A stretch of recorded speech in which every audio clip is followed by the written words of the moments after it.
DocTalk is brought to you by Merck Animal Health, the science of healthier animals. Hey folks, welcome to the show. I'm Dr. Dan here, and thanks for joining us today on DocTalk. We're going to have a great show. We have a special guest, Dr. Randall Spare from Ashland Veterinary Center. He's going to be here to talk about breeding soundness exams and how to take care of that yearling bull after you get him back to your place. It's going to be a wealth of knowledge. He's a good friend, he's a good cattleman, and a great veterinarian. Stay tuned. As dependable as the sunrise, in dairy parlors, open pastures, on ranches and feed yards across America, a place where reputation is more than a name, where the science of healthier animals is a way of life. It's the responsibility that drives who we are and what we do. Every decision, every day. It's your livelihood and our responsibility. Closed caption brought to you by AgriLabs, the perfect pairing of performance and value.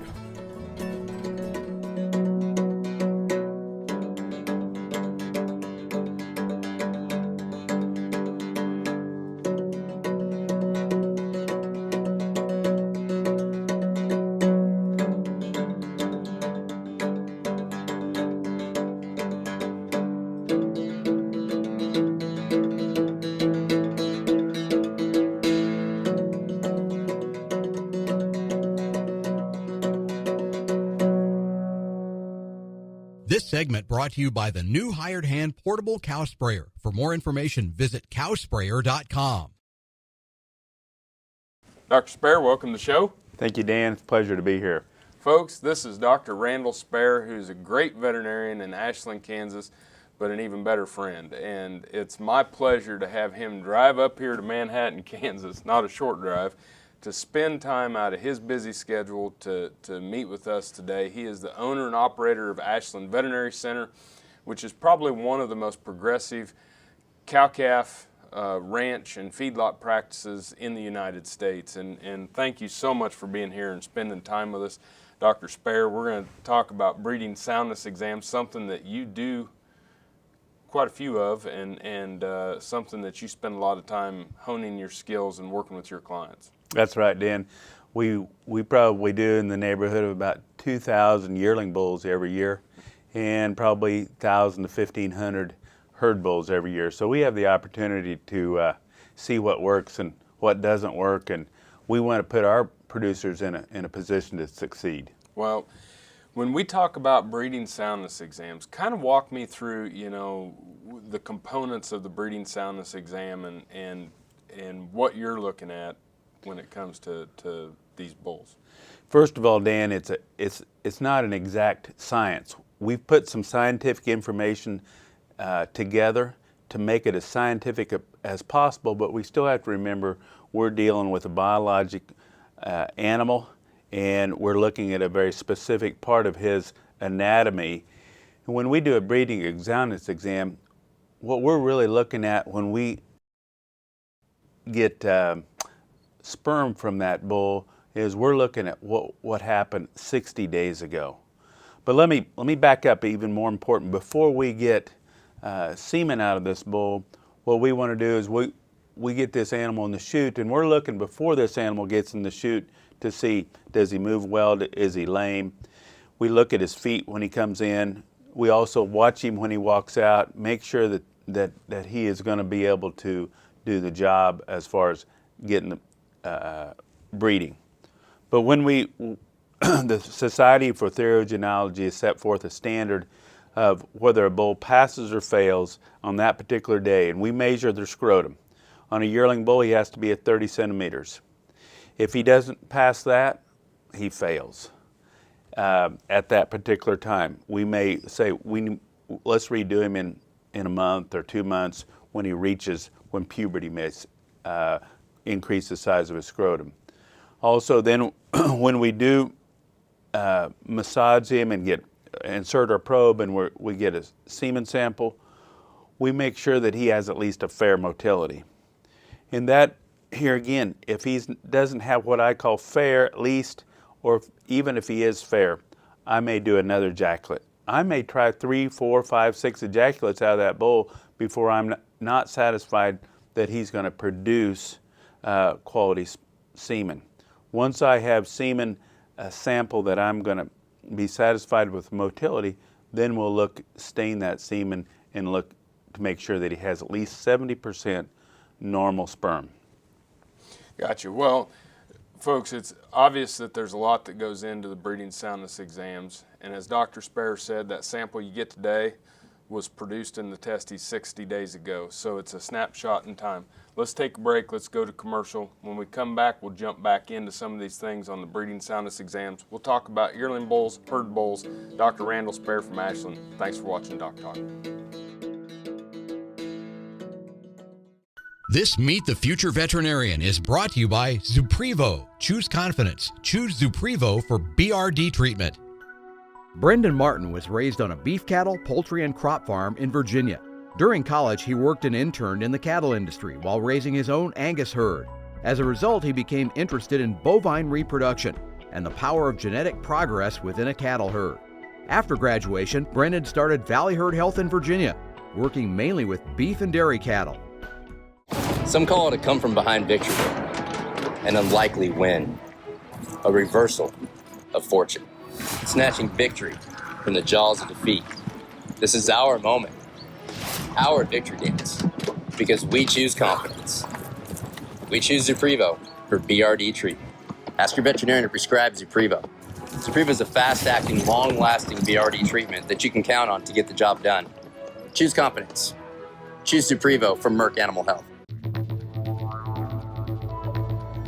Do your cattle struggle with pink eye, BRD, or another disease? Contact Newport Laboratories for a customized solution. Our custom-made vaccines are produced using the specific diseases found in your area. These USDA licensed vaccines offer potential cost savings on vaccine and labor. Contact your veterinarian or Newport Laboratories the next time your cattle are in need of a custom solution. Newport Laboratories custom-made vaccine, because every situation is different. This segment brought to you by the new hired hand portable cow sprayer. For more information, visit cowsprayer.com.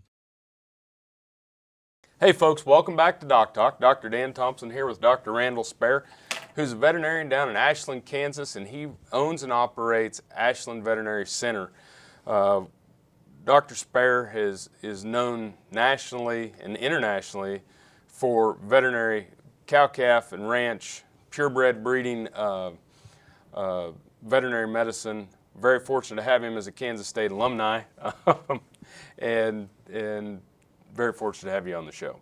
Let's talk about your yearling bulls, because there's some difference in bulls, yearling bulls that you're going to sell and test in herd bulls when you're doing these breeding soundness exams. So kind of walk me through, at least start out on some of the things when it comes to these young bulls.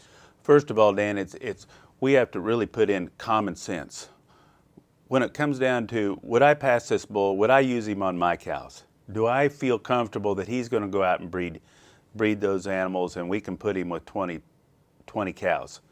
But let's back up. So why are we testing yearling bulls? That's what the industry wants today. 30, 40 years ago, when your dad was a veterinarian, we used 2-year-old bulls, but nobody wants to wait to buy a 2-year-old bull anymore.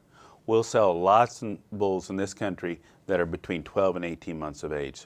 So that bull has just passed through puberty. He may have some immature problems.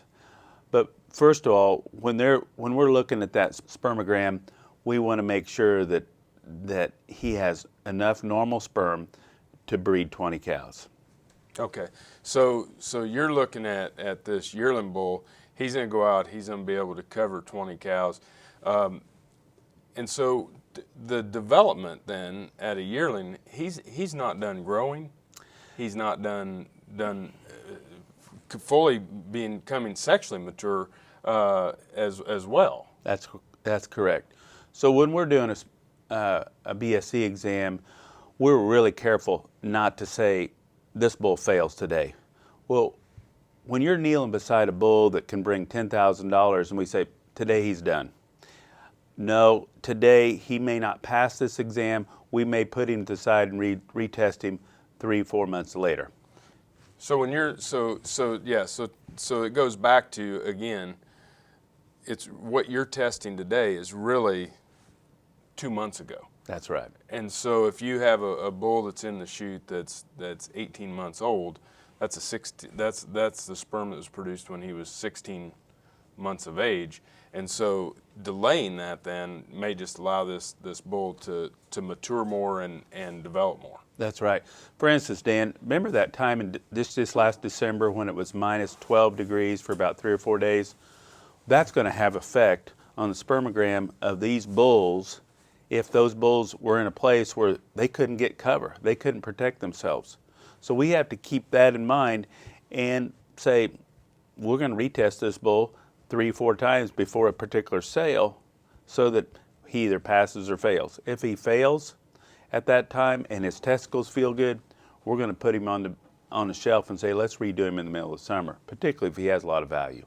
That's some pretty expensive hamburger if we make the wrong decision. Absolutely. And we need to understand we're putting up someone's livelihood, both the buyer and the seller's livelihood, at stake here if we make arbitrary decisions very quickly.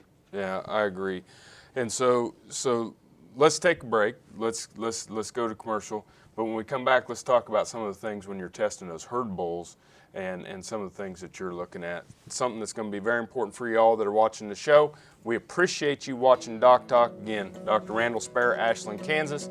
Thanks for watching DocTalk. More after these messages. The BQA Tip of the Day, sponsored by Beringer Engelheim Vetmedica, Inc. Howdy, I'm Kurt Pate with the Tip of the Day. We deal with a lot of bulls around this place, and we get along with them pretty good because we work them a lot. And if you work them properly and move them quite a bit, the fighting will reduce, and every time you move them, they learn to take pressure, and then when you start to work with them, they don't start fighting each other.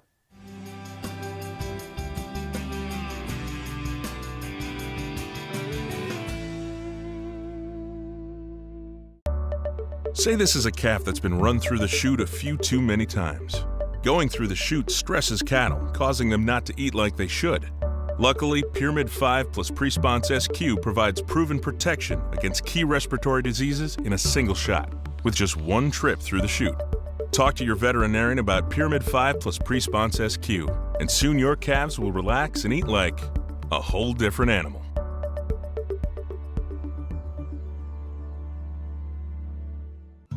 It takes vision, dedication, hard work. It takes knowing who you can trust. At Zinpro Corporation, we have more industry-endorsed research behind our trace minerals than any other company. Proof that our patented performance minerals help improve overall animal health and performance. Lots of companies make claims. At Zinpro, we generate results. If my calves start healthy and stay healthy, I've got a good shot at making money. That is why I trust Clostrix. It gives my calves the protection they need until their own immune systems kick in. Calf raisers trust Colostrix colostrum supplements. Colostrix is USDA licensed and proven effective. When your money is on the line, trust Colostrix.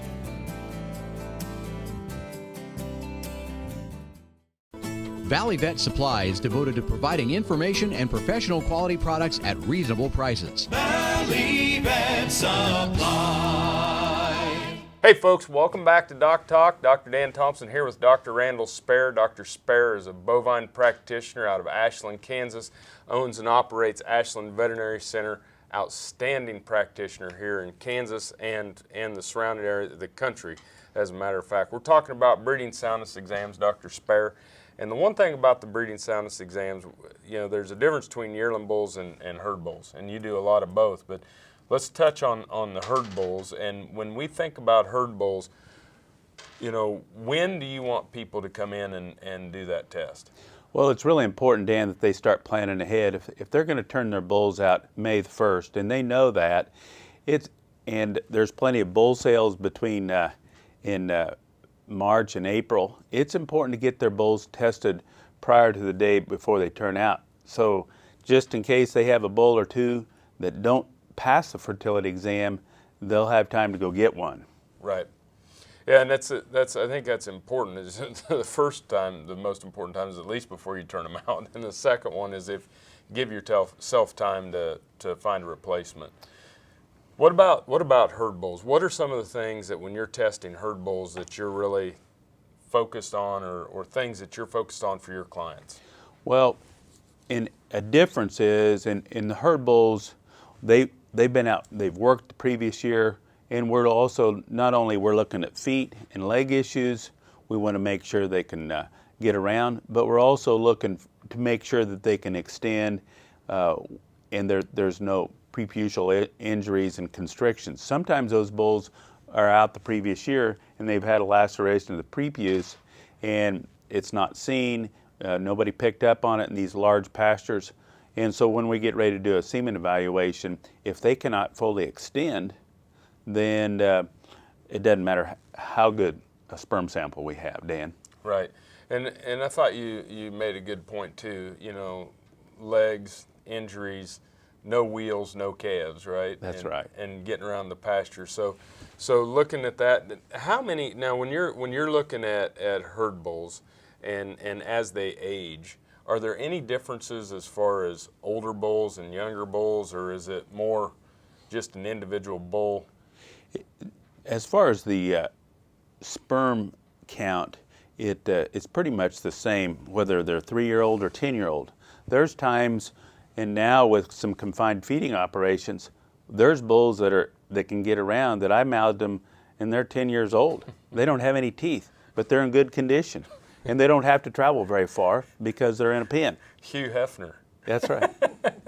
Yeah, so when we start to think about that, and those are bulls then you're going to collect or you're going to bring the cows to them. That's right.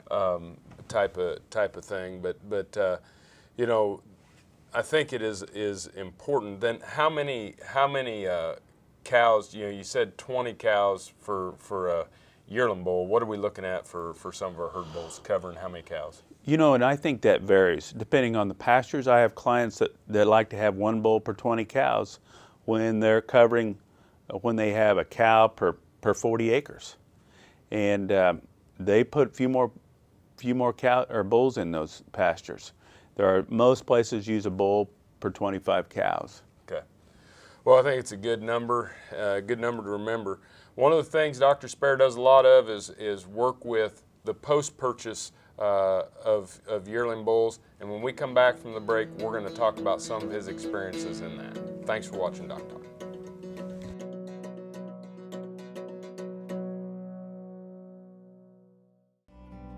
Did you know long-range planning through the checkoff can help keep your business profitable? To successfully pass on cattle operations from one generation to the next, it's important to promote beef and keep farms and ranches profitable. Your Beef Checkoff helps do that. I'm Will Townsend. I'm part of Townsend Ranch. It's a ranch my grandparents started. They actually raised their family and started growing their cow herd right here. I would be the 3rd generation on the ranch, and daughter and expecting a son would be the 4th generation on the ranch. The Beef Checkoff has done a lot of things for the beef industry.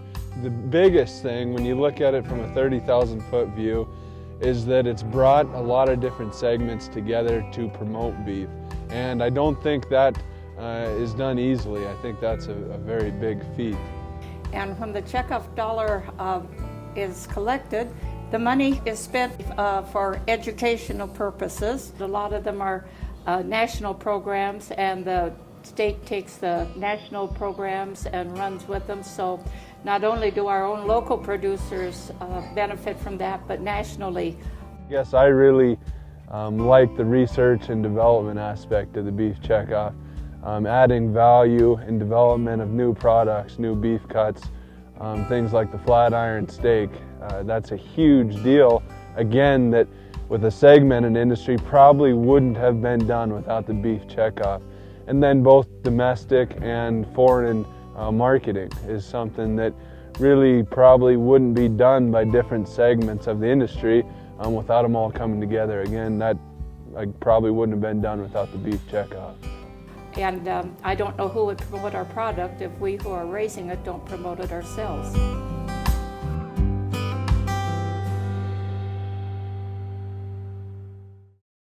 Broadband has become as important to us as highways. That is why DocTalk is teaming up with NTCA, the Rural Broadband Association, and rural broadband companies like Blue Valley Telecommunications in fighting for quality broadband access through the program Smart Rural Communities. I don't think we have any idea what's coming in the future. I couldn't have imagined 5 years ago what we're doing today. So in 2 years, I would guess there's things we can't imagine that we're going to be doing.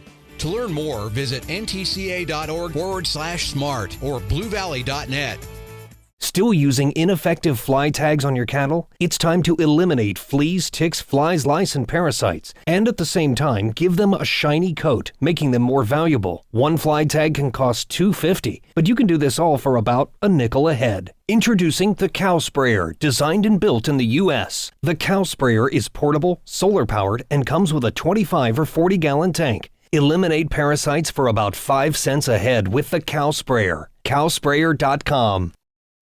It's easy to spot the man who uses Synanthic. With lower volume and less waste, Synanthic steps up your deworming routine. Get more deworming with less dewormer at Synanthic.com.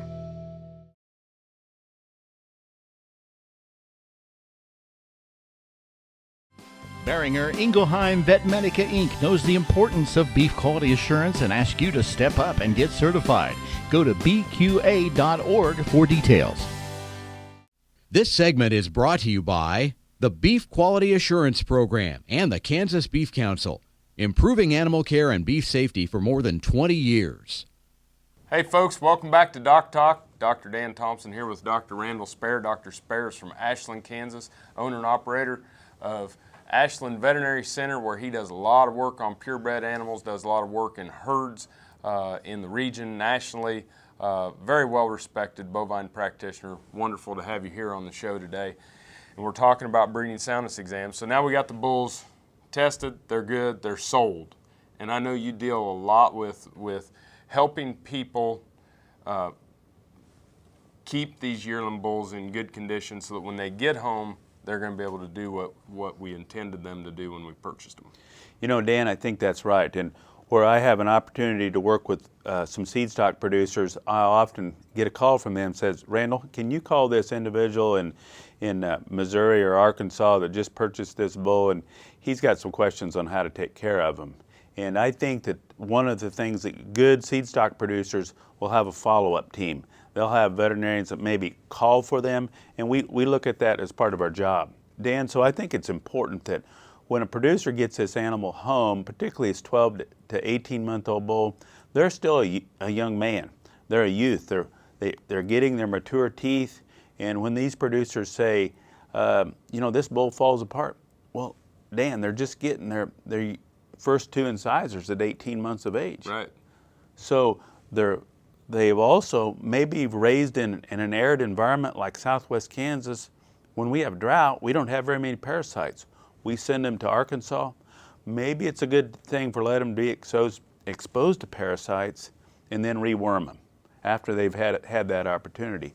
Another consideration is what's your anaplasm situation in your area when you take these bulls that haven't been raised in an anaplasm environment.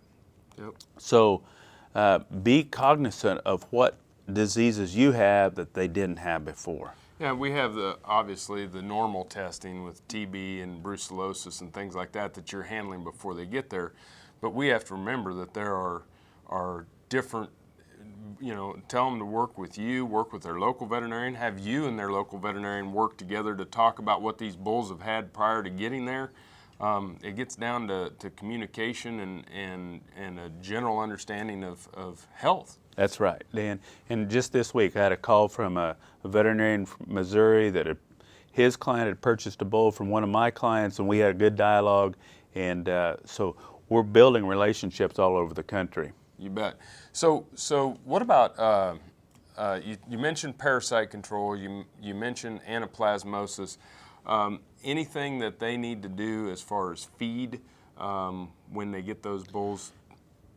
when they get those young bulls home, remember, they're still growing, and I think it's important not to throw young bulls out with a whole battery of aged bulls and just say, well, you guys decide who's boss today. Because we know that those young guys that they've made tremendous investment are going to get the tar beat out of them. It's a common sense thing. Bring them home, let them be by themselves, acclimate them to younger bulls, and then maybe even put them in pastures with young bulls. That's a great idea. It's a lot of great information. Thank you for spending time with us. Thanks for spending time with the viewers, folks. Dr. Randall Spare, just a wealth of knowledge when it comes to anything bovine. Thank you for watching DocTalk, and if you want to know more about what we do here, you can find us on the web at www.doctalktv.com. Remember, always work with your local veterinarian. Thanks for watching the show. I'm Dr. Dan Thomson, and I'll see you down the road. Closed caption brought to you by AgriLabs, the perfect pairing of performance and value. For more information about this program or previous programs, go to DocTalkTV.com. DocTalk was brought to you by Merck Animal Health, the science of healthier animals.